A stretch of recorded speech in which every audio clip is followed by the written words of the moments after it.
Meus irmãos, hoje, sexta-feira, dia do nosso estudo bíblico, estamos aqui ainda em isolamento social, distante aí dos irmãos, sem podermos nos reunir no templo, mas isto não nos impede de termos comunhão, de orarmos uns pelos outros e de estudarmos e compartilharmos a palavra do nosso Senhor.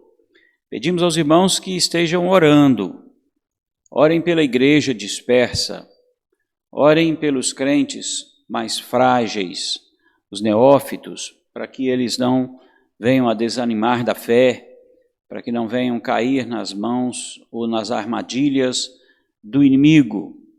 Orem também pelo nosso país, orem também pelos cientistas, pela descoberta de vacinas, para que nós possamos estar livres deste vírus.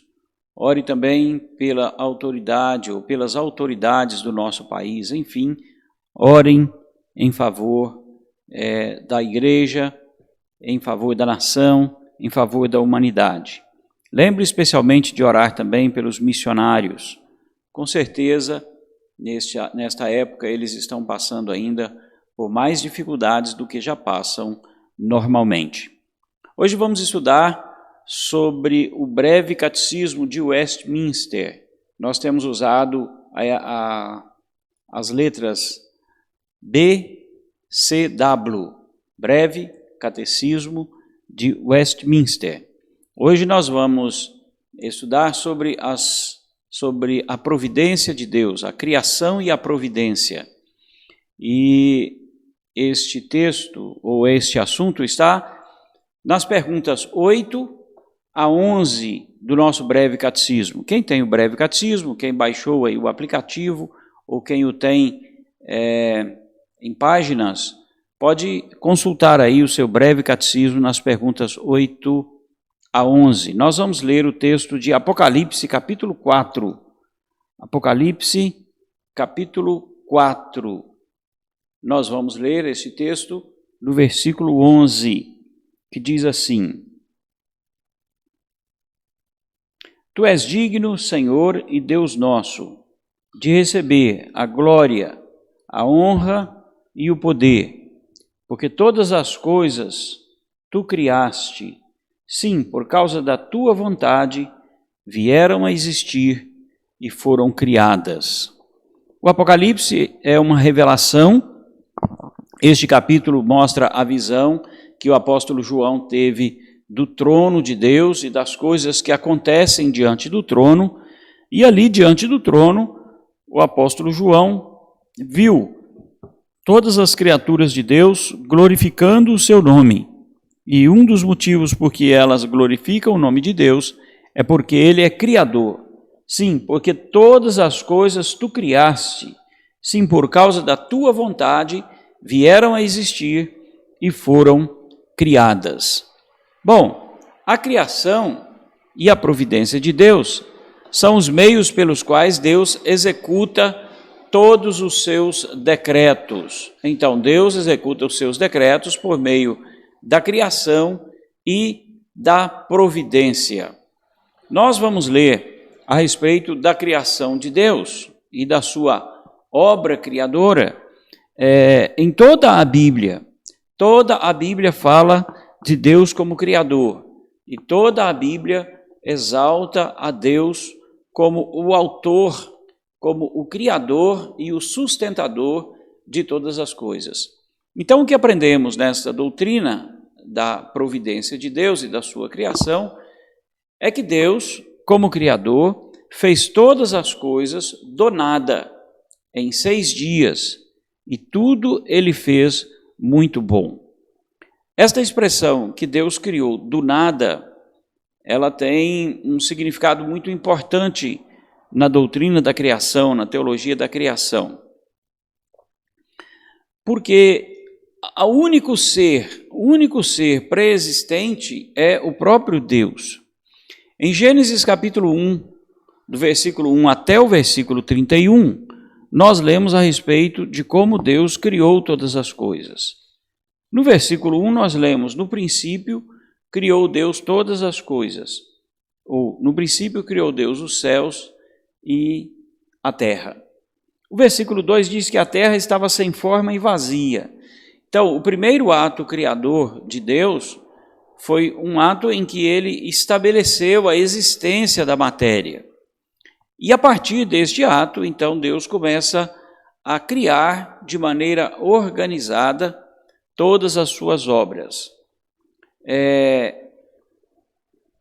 A criação é fundamental para a nossa compreensão, para o nosso conhecimento de Deus. A criação é o meio pelo qual também Deus se revela. E a criação é a base de toda a revelação de Deus.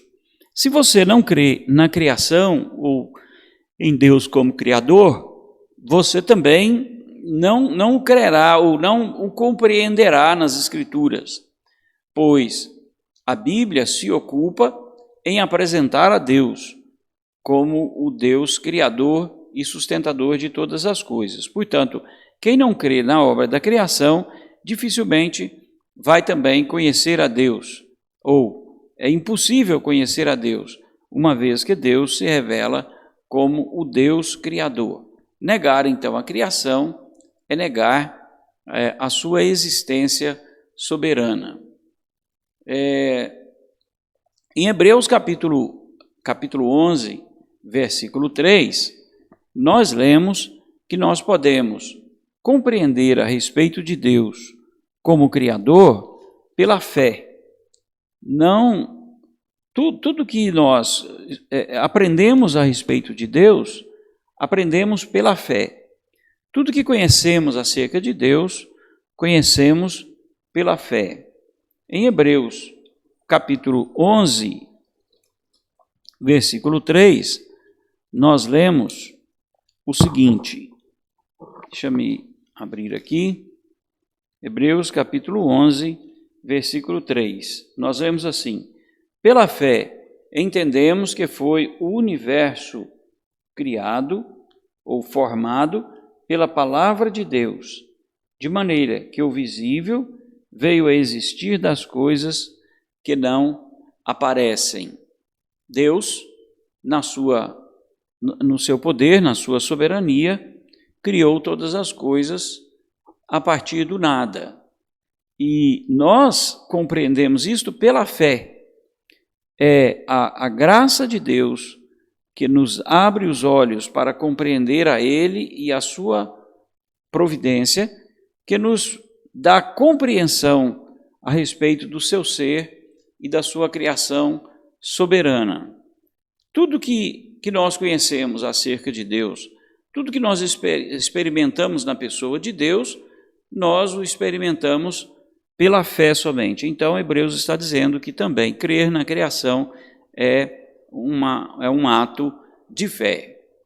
Quando nós declaramos que Deus criou todas as coisas do nada, isto significa que não existia nenhuma matéria pré-existente.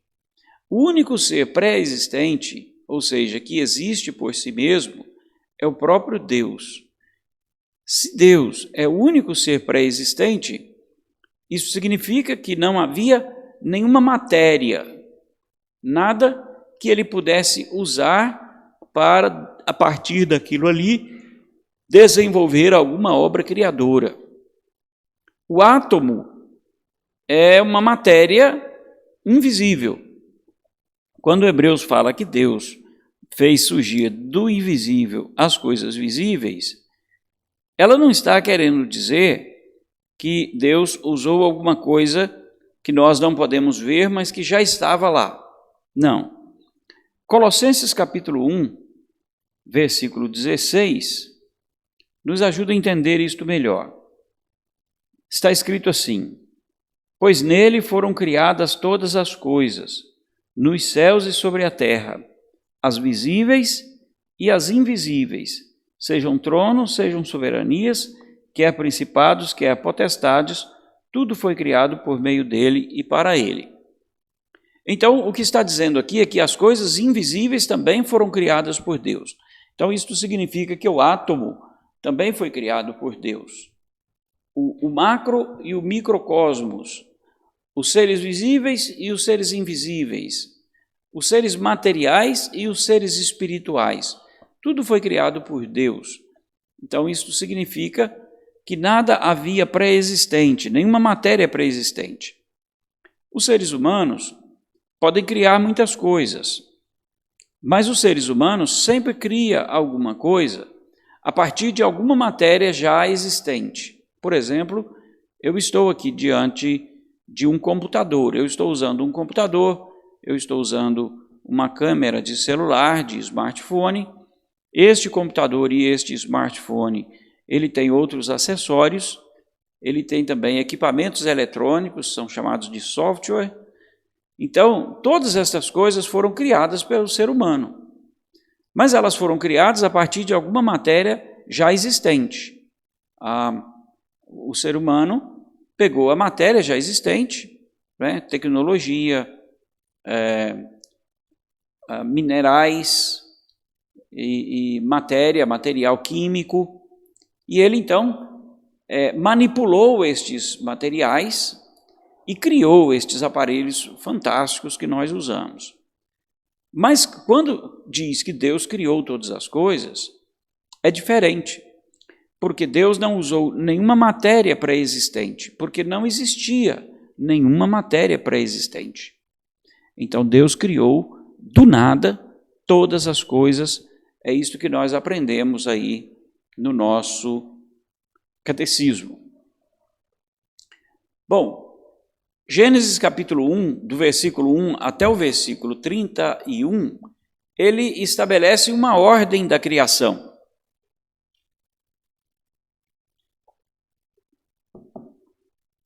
Esta ordem mostra que, quando Deus criou a terra, versículo 2 de Gênesis, ele não estabeleceu uma ordem, mas imediatamente ele continua o ato criador, estabelecendo agora uma ordem de criação em que ele vai estabelecendo todas as coisas. Versículo 3, ele criou a luz.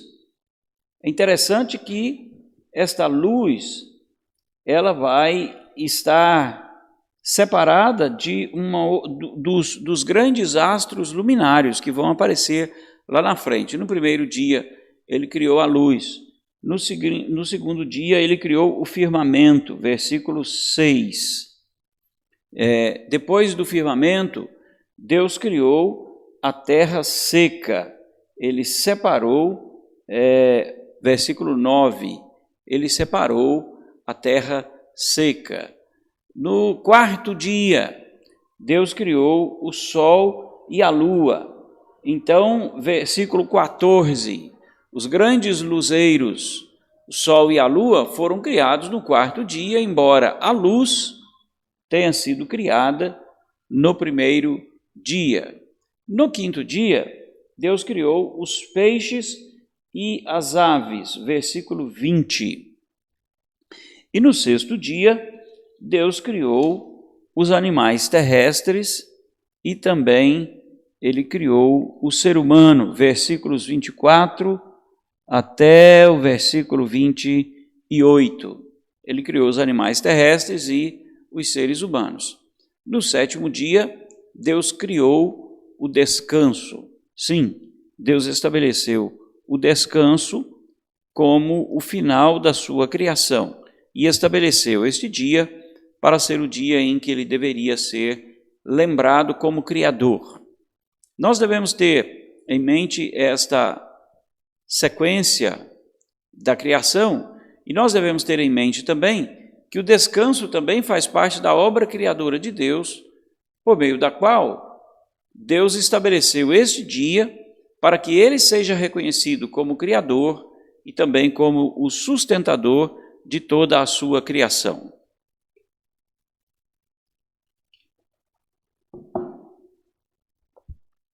Muito bem, vamos em frente. A criação e a providência de Deus, como nós dissemos, são os meios pelos quais Deus executa todos os seus decretos. Na pergunta número 7, nós estudamos sobre os decretos de Deus E ali nós vimos que Deus faz com que tudo aconteça de acordo com a sua vontade. E para que a vontade de Deus aconteça, Ele conduz todas as coisas funcionando. Isso nós chamamos de providência de Deus.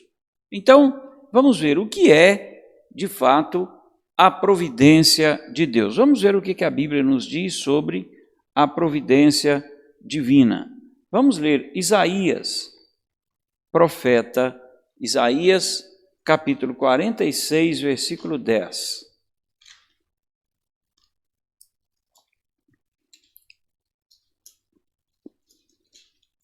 É bom você acompanhar aí com a sua Bíblia, para que você possa também grifar, marcar aqueles textos que você achar que deve ser lembrado, que deve ser marcado. Isaías capítulo 46, versículo 10, diz-nos assim, está falando da pessoa de Deus, que desde o princípio anuncio o que há de acontecer, e desde a antiguidade as coisas que ainda não sucederam, que digo, o meu conselho permanecerá de pé, farei toda a minha vontade. Olha, o versículo 10 começa dizendo que Deus diz, desde o princípio, Ele anuncia o que há de acontecer. Isto significa providência de Deus. A providência que determina o que vai acontecer. Não apenas uma providência que prevê o que vai acontecer, mas uma providência que determina, que anuncia o que vai acontecer.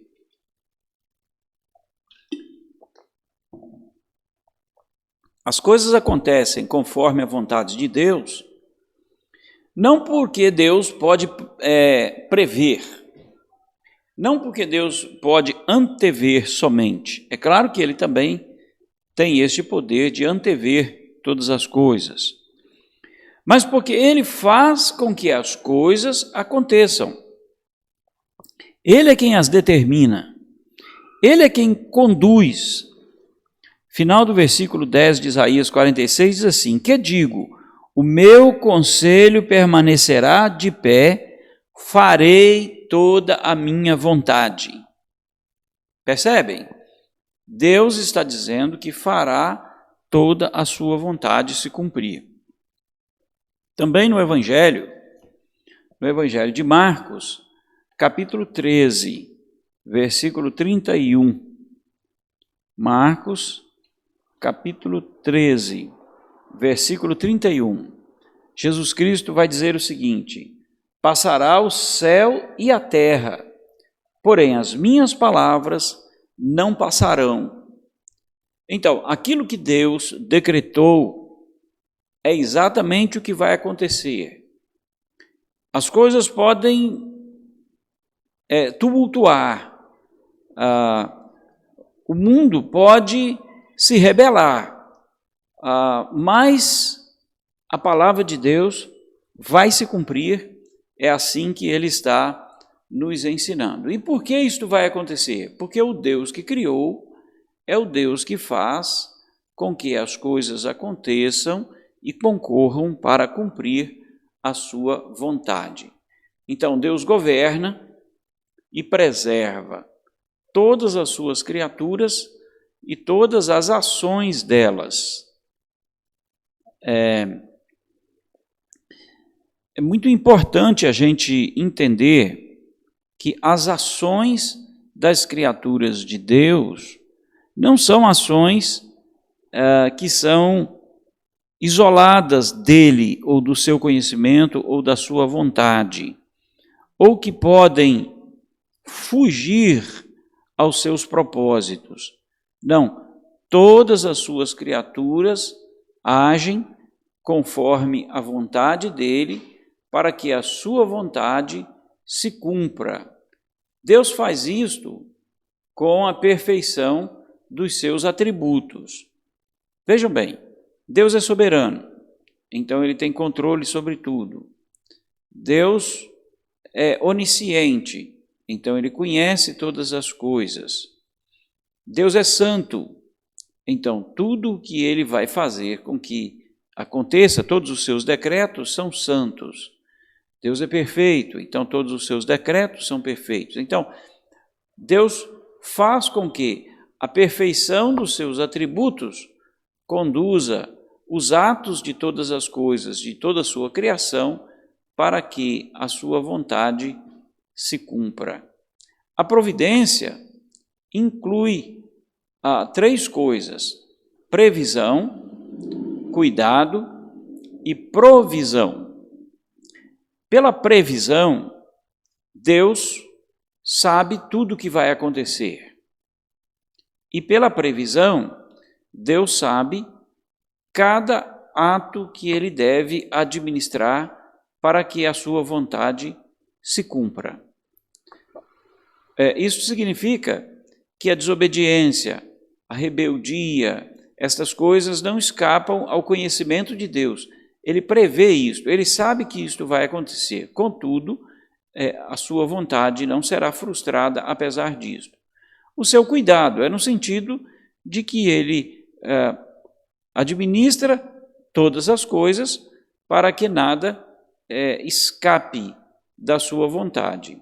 E a provisão, não é? Ele provê recursos, pessoas, instrumentos, meios pelos quais aquilo que a sua vontade decretou venha a acontecer. Então, é a isto que nós chamamos de providência divina. Então, continuando falando aí sobre a criação e a providência, nós vamos ver sobre a providência. Aqui está o número 1 aí, mas na verdade é o número 2, né? O número 1 foi o que é a criação. E o número 2, nós estamos falando sobre a providência. A providência é o ato de preservar. Há um texto maravilhoso no livro dos Salmos, no capítulo 36, o versículo 6, que diz assim: a tua justiça é como as montanhas de Deus, os teus juízos como um abismo profundo. Tu, Senhor, preservas os homens e os animais. Lembre desta expressão: tu, Senhor, preserva os homens e os animais. Por causa da preservação divina, é que não fomos ainda destruídos. Lembrando, por exemplo, de Gênesis, do dilúvio, Deus preservou a raça humana do dilúvio, mandando construir uma arca. E Deus preservou os animais, também colocando estes animais na arca para que eles pudessem sobreviver. Então, o ato da preservação de Deus nos mantém existindo e nos mantém caminhando para cumprir a sua vontade. Deus faz com que as coisas funcionem de forma harmoniosa. Tem um teólogo que chamou esta forma harmoniosa de Deus conduzir a sua criação, ele a chamou de confluência.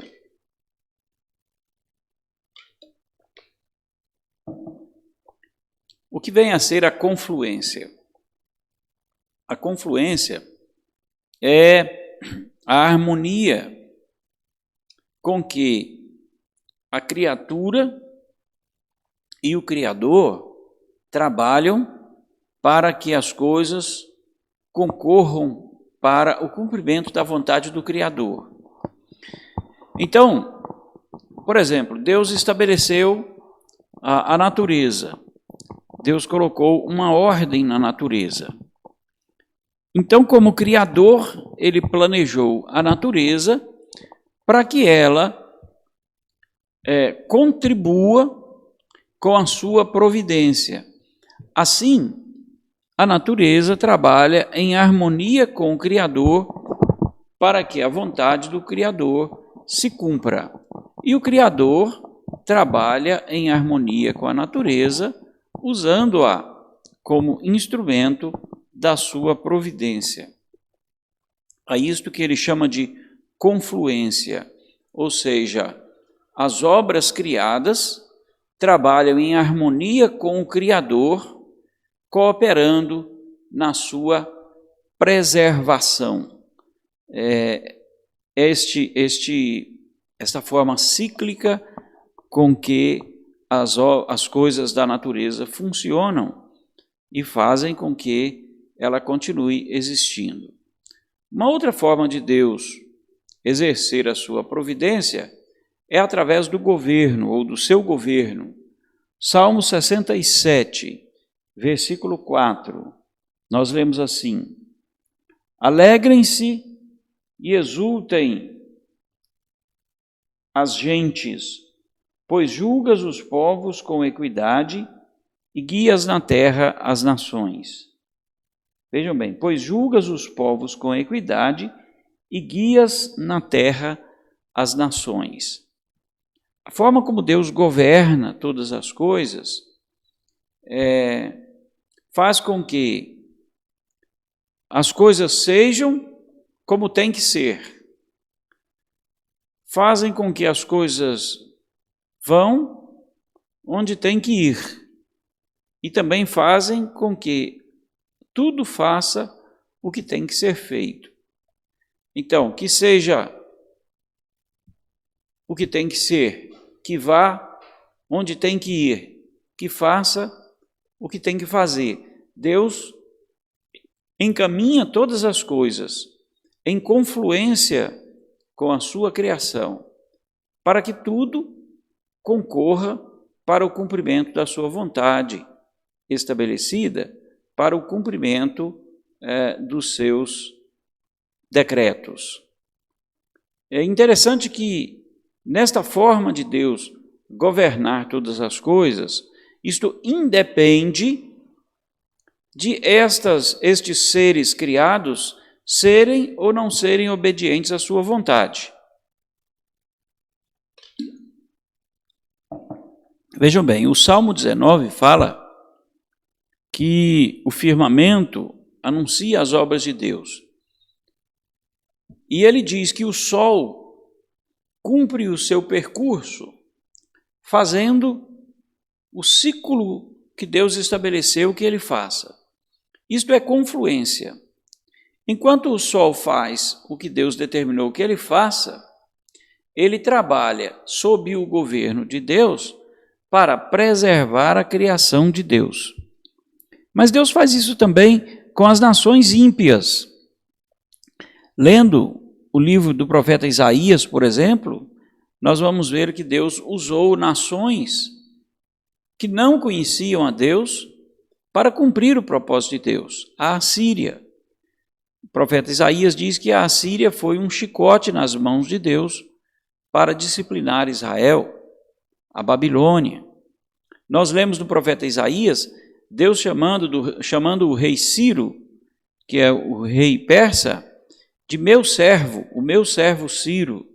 Era um homem ímpio, mas ele fez o que tinha que ser feito, para que as coisas fossem onde tivessem que ir, para que a vontade de Deus estabelecida se cumprisse.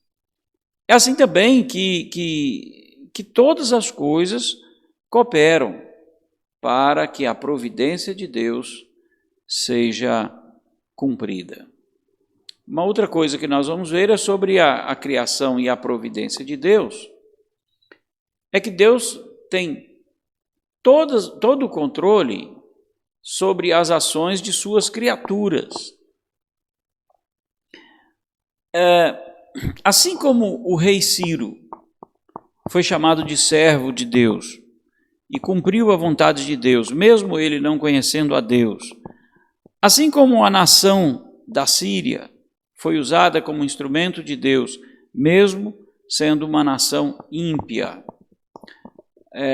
Assim também, por exemplo, Deus usou um peixe para cumprir o seu propósito. Quando Jonas foi enviado a Nínive e ele tentou fugir para Tarsis. Houve aquela tempestade, Jonas foi lançado no mar e um grande peixe abocanhou Jonas e o engoliu. E durante 3 dias ele ficou preservado ali, tudo pela providência de Deus. No momento certo, o Jonas orou. Terminando Jonas de orar, Deus determinou que o peixe o devolvesse à praia. O peixe veio e o devolveu à praia. Então, este peixe estava a serviço de Deus. Deus tem o controle sobre os peixes. Na pesca maravilhosa, lá no Evangelho, quando Jesus disse aos discípulos, lancem a rede ao mar. E os discípulos disseram, mas Senhor, nós já lutamos a noite toda, não apanhamos nada. Mas o Senhor mandou, então nós vamos lançar. Eles lançaram e apanharam muitos peixes. Deus tinha o controle sobre os peixes, não é? Então, Deus tem o controle sobre a água, sobre o mar, por exemplo. Quando ele fez a água surgir da rocha no deserto, quando ele fez o mar se abrir, quando ele usou o vento para abrir o mar, quando ele usou o fogo para iluminar o caminho. Deus tem o controle sobre todas essas coisas, então ele faz com que tudo aconteça conforme a sua vontade. Deus usa todas as ações de suas criaturas para cumprir os seus propósitos. Então, isto é providência de Deus. Os decretos de Deus se cumprem porque ele criou todas as coisas para cumprir o seu decreto e porque pela sua providência de preservar e de governar todas as coisas, ele faz com que tudo concorra para o cumprimento da sua vontade. Deus tem o controle e ele governa soberanamente sobre todas as ações dos anjos malignos e também sobre todas as ações dos homens ímpios, para que o seu propósito se cumpra. Isso significa que o diabo também está submisso à vontade de Deus e Satanás também, juntamente com todos os demônios, eles estão debaixo deste governo de Deus, para cumprir todo o decreto de Deus. Um exemplo que nós podemos usar é o de Jó, no capítulo 1 e no capítulo 2 do livro de Jó, quando a gente vê ali que Satanás vem comparecer perante Deus, Deus permite que Satanás atinja a vida de Jó. Satanás, na verdade, está tentando levar Jó a maldizer a Deus. Mas Deus está com isso, usando esta malignidade de Satanás, administrando para que esta malignidade de Satanás também faça com que o decreto de Deus se cumpra e o nome de Deus é glorificado. Ao contrário do que Satanás pretendia, que era levar Jó a blasfemar contra Deus, na verdade, Deus usou e canalizou isto para que o seu nome fosse glorificado, não é? E também Deus, em sua santidade e soberania, não se torna responsável pelas ações malignas de suas criaturas desobedientes. Por exemplo,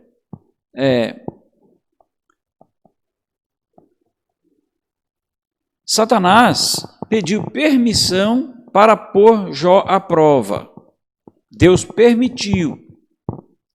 Contudo, Deus não se tornou responsável pelas ações de Satanás. Satanás é quem desejava fazer aquilo. Satanás é quem fez todo o ato maligno, pecaminoso de tentar uma pessoa. Contudo, ao permitir que isto acontecesse, Deus não se tornou responsável pelas atitudes de Satanás, mas Deus foi glorificado através das atitudes que ele levou Jó a tomar. não é? Tiago capítulo 1, versículo 13, é um texto que às vezes nós citamos com uma certa frequência, e esse texto diz o seguinte, que Deus não tenta a ninguém. Versículo 13, ninguém ao ser tentado diga, sou tentado por Deus, porque Deus não pode ser tentado pelo mal, e Ele mesmo a ninguém tenta. Então Deus não se torna responsável pelos atos malignos dos homens ímpios, e nem pelos atos malignos de Satanás e dos demônios. Mas ao governar todas as coisas, Deus faz com que tudo isto seja canalizado para cumprir o seu santo e divino propósito. Bom, então desta forma, nós aprendemos sobre as obras de Deus na criação e na providência.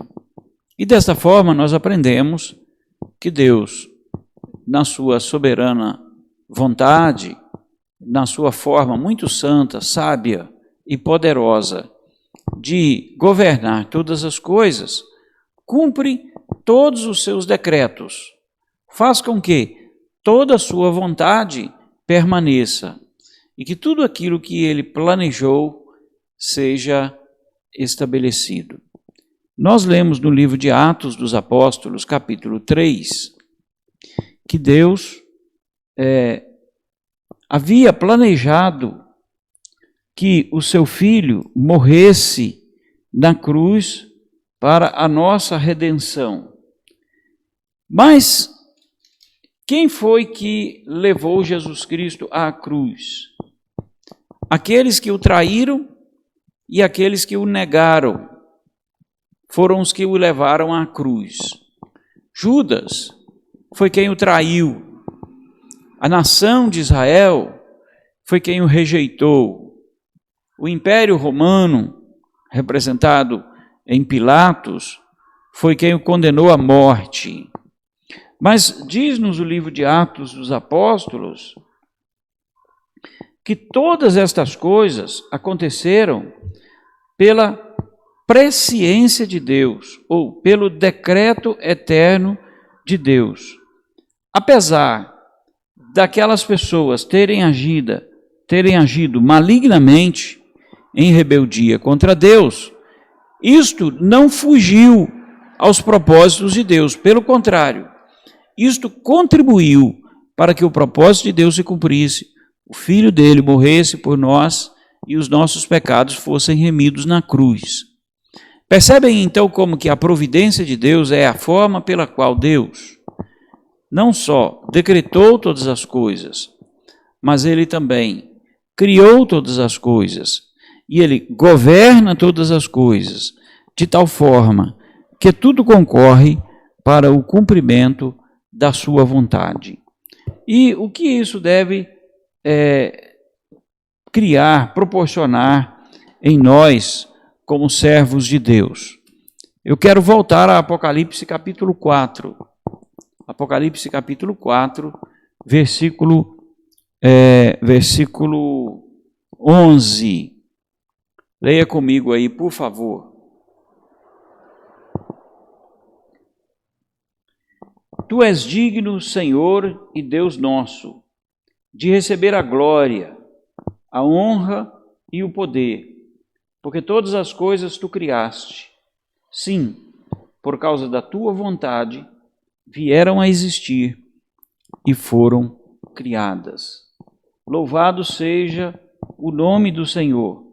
Ele é digno de ser adorado, de ser servido, de ser glorificado, porque Ele é o Criador de todas as coisas, e Ele é aquele que cumpre em todas as coisas a sua vontade. A vontade de Deus estabelecida no seu decreto eterno, sendo cumprida por meio da sua criação e da sua providência. Vamos orar. Deus nosso Pai, o Senhor, sendo Deus Todo-Poderoso, faz com que toda a tua vontade se cumpra, e nós nos deleitamos nela. Temos alegria, ó Deus, de conhecermos a Tua vontade, conforme revelada na Tua palavra. Temos alegria, ó Deus, de trabalharmos para cumprir a Tua vontade, como Teus filhos, remidos no sangue de Jesus. Nós temos a oportunidade de trabalhar para o cumprimento da Tua vontade de forma consciente, de tal forma que o Senhor seja louvado e exaltado no nosso agir, no nosso falar, no nosso viver. Mas nós sabemos, ó Deus, que o Senhor é poderoso para fazer com que todas as Tuas criaturas, as animadas e as inanimadas, os brutos e os inteligentes, todos, ó Deus, finalmente cumprirão a Tua vontade. Mas é um privilégio muito grande podermos fazer isso de forma consciente, de forma obediente, através da nossa submissão ao Senhor Jesus Cristo. Ajude-nos a estar atentos a fazer a vontade do Senhor. E ajude-nos a compreender hoje qual é a vontade do Senhor para a nossa vida no dia de hoje. E que nós nos empenhemos para cumpri-la totalmente. Nós oramos em nome de Jesus. Amém, Senhor. Irmãos e irmãs, foi uma bênção estar aqui preparando este estudo bíblico. Foi uma bênção poder estar aqui transmitindo este estudo bíblico. Vocês não imaginam as dificuldades que a gente tem para fazer isto chegar até você. E o quanto a gente se desgasta, se empenha e ora e pede a Deus que nos ajude a vencer as dificuldades que nós temos com estes meios tecnológicos para levar a você de maneira, da melhor maneira, o ensino da palavra, para que você possa ser edificado por ela. Continue orando pela igreja, continue orando pelo nosso trabalho, para que nós possamos ter, cada dia, alcançar os propósitos de Deus para este ministério. E também vamos estar pensando numa forma de levar esta palavra do Senhor até outras pessoas que ainda não o conhecem. Quem sabe, você tendo este estudo gravado aí, você pode levá-lo também a um amigo, a um familiar, não é? Use isso, que Deus abençoe a sua vida. Amém.